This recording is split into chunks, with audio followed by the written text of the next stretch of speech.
Hello दोस्तों, स्वागत है आप सभी का कर्म भूमि में। और आज हम इस वीडियो में बात करने वाले हैं, जैसा कि आप लोगों ने थंबनेल में देख लिया होगा, ईएसबी ने कैलेंडर जारी कर दिया है। तो कुछ एग्जाम्स जो है ईएसबी अब लेने वाला है जून के बाद में। अभी तो आचार संहिता लगी हुई है, तो उसके बाद जो एग्जाम्स होने वाले हैं उसमें सबसे महत्वपूर्ण एग्जाम जो है जिसका स्टूडेंट्स वेट कर रहे थे वो है वर्ग 2 की चयन परीक्षा। और इससे रिलेटेड काफी सारे क्वेश्चंस हैं जिसके बारे में हम इस वीडियो में बात करेंगे। तो देखिए, वर्ग 2 की चयन परीक्षा जो है वो अगस्त के माह में इन्होंने बताया है कि अगस्त के माह में ये आयोजित की जाएगी। इसकी ये चयन परीक्षा है, जो भी लोग पात्रता परीक्षा पास कर चुके थे या 2018 में जिन्होंने एग्जाम दिया था और जिन्होंने परीक्षा पास की थी, तो वो भी लोग इस एग्जाम में अपियर हो सकते हैं। तो चयन परीक्षा जो है वो अगस्त में होने वाली है। अब आप बात करें सिलेबस की या फिर एग्जाम डेट की, तो अभी जो है ऑफिशियल नोटिफिकेशन नहीं आया है। अभी सिर्फ ईएसबी ने अपना कैलेंडर जारी करके एग्जाम्स और उनकी डेट के बारे में इंफॉर्मेशन दी है कि ये वाला एग्जाम अगस्त में होगा। जब नोटिफिकेशन आ जाएगा तो सारी चीजें क्लियर हो जाएंगी कि एग्जाम जो है वर्ग 1 की तरह 100 नंबर का होगा या फिर जो भी इंफॉर्मेशन है वो नोटिफिकेशन के बाद ही हमें मिलेगी। दूसरी बात हम कर लेते हैं एनआईओएस डीएलएड वाले बच्चों के बारे में, जो कि वर्ग 2 की चयन परीक्षा में अपियर होंगे या नहीं होंगे।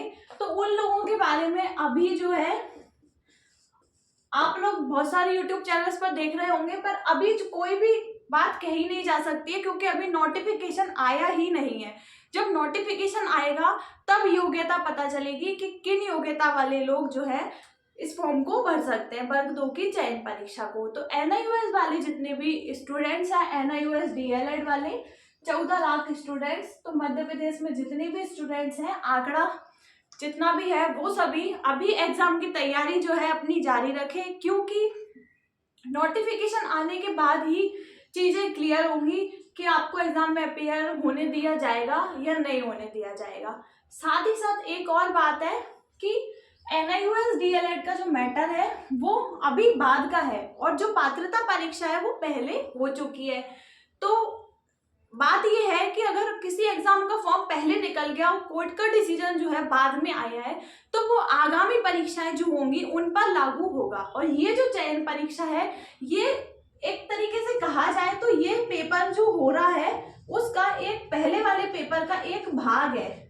ये परीक्षा जो है नए जो है वैकेंसी अभी नहीं आई है। जो पहले जो परीक्षा हुई है उस पात्रता परीक्षा, उसी का ये दूसरा भाग है जिसको अभी संपूर्ण कराया जाना बाकी है। तो उस बीच में एनआईओएस डीएलएड का जो मैटर है वो हुआ था।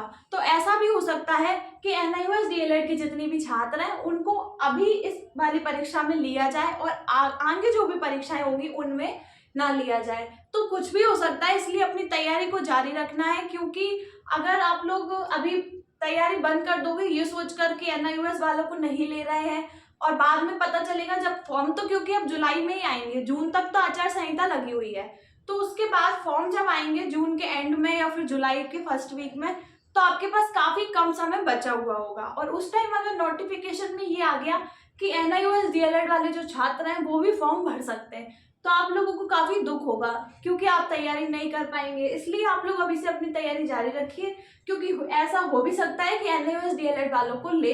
काफी सारे केसेस जो है वो सुप्रीम कोर्ट में चल रहे हैं, उनका फैसला जो है कभी भी आ सकता है और कब किस दिन पॉजिटिव फैसला आ जाए उसका कुछ कहा नहीं जा सकता है। क्योंकि जो 14 लाख स्टूडेंट्स हैं वो, उनको सच में न्याय की जो है जरूरत है, क्योंकि उनके साथ में सच में अन्याय हुआ है।